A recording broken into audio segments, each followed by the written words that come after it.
What up, LCM? Today is day 18 of a day at LCM. Today is September the, I want to think it's the 15th. Hey, would you like to be on a day at LCM with me? Really? Oh, you're on it now.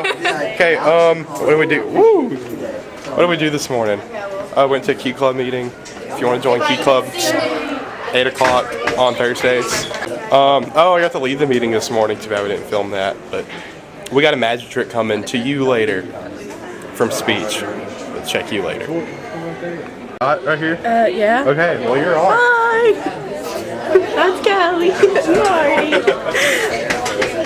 Well, yeah. Bye. LCM. So just press it again. We're walking by the freshman hall with all their fishes. Look at that, look at that. There's some girl named Allison's fish.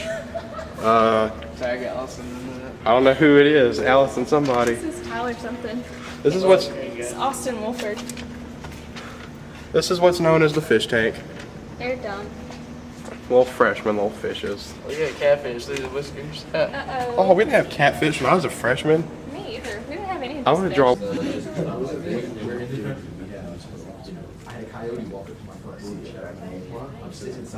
Hey, how's it going? I knew you'd be on there. There's Colin Foster too. So there's Andrew, who's also not copying my paper. I'm a good kid.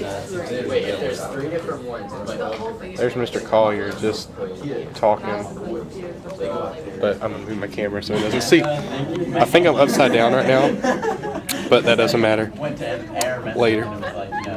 So we've just taken our first group work AP statistics test questions. It's not really that hard. A lot of it's common sense right now, but I hope it doesn't get much worse than this. I'm gonna get back to work. Yoga. Mr. Collier, get back to me in hand. And we're starving right now. We're starving like Marvin. Are you starving? I'm starved. What are you starving for? I want some chicken parmesan really bad. Chicken parmesan? Sounds so good. You're making my stomach rumble right now. Oh snap. You're gonna faint with hunger? Oh dang. So anyways, we're gonna eat later. How's art?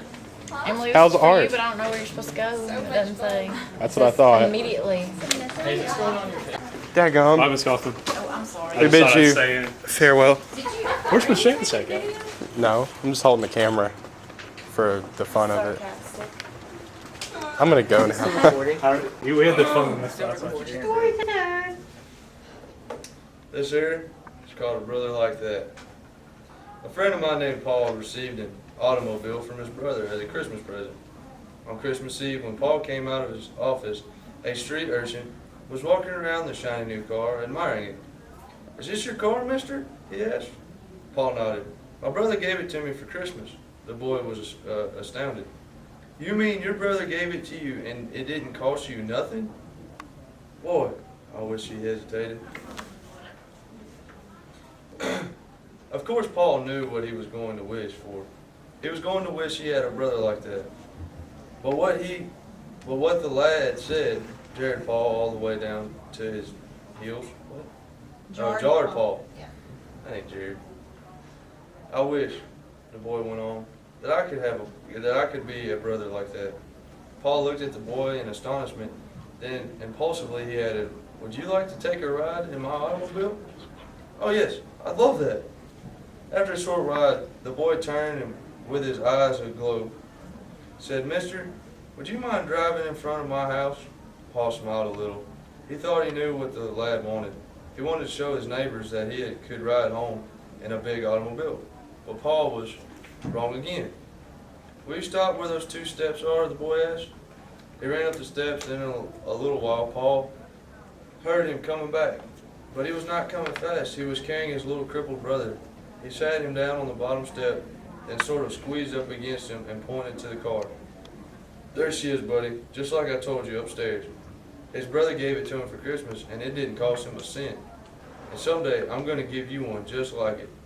Then you can see for yourself all the pretty things in the Christmas windows that I've been trying to tell you about." Paul got out and lifted the lad in the front seat of his car. The shining-eyed older brother climbed in beside him. and the three of them began a memorable holiday ride.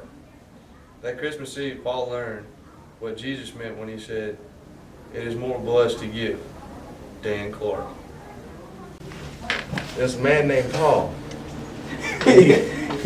He gives his brother a car that didn't cost him a thing. He was driving in a car with a man, and he told him to drive by his house or something. And they got out, and he gave to his brother, I think. They went upstairs in the house or something. It's about his dad and his son, and the dad gives his son a car. It costs him nothing, and the dude was driving. The son was driving to another dude's house, and they went upstairs and said something about Christmas, and that's it. The story's about his boy and his dad. His dad gets him a car, and well, the kid's driving to one of his friend's house. He gets there, and well, like they go upstairs, and they start saying something about Christmas, and that's about it.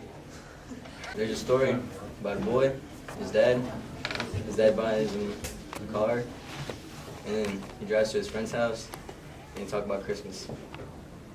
Between his dad and his dad buys him a donkey, and There's a story about a boy and his dad. The dad buys a kid a donkey. Taylor said after that.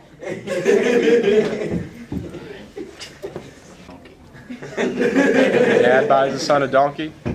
Okay. All right. I'll do it. I did. I got this. Here, pick a card. No way. Pick a card. Pick a card and put it on top. In the corner, Taylor. Go in the corner. Now go in, I don't care what you do. Just put the card on top. He probably put like a stretch or you got Dude, he had a mirror in that corner. Okay, which one'd you pick? Show me.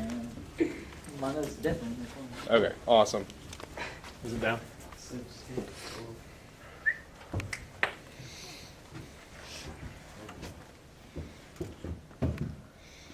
Why'd you pick that card? That's just weird.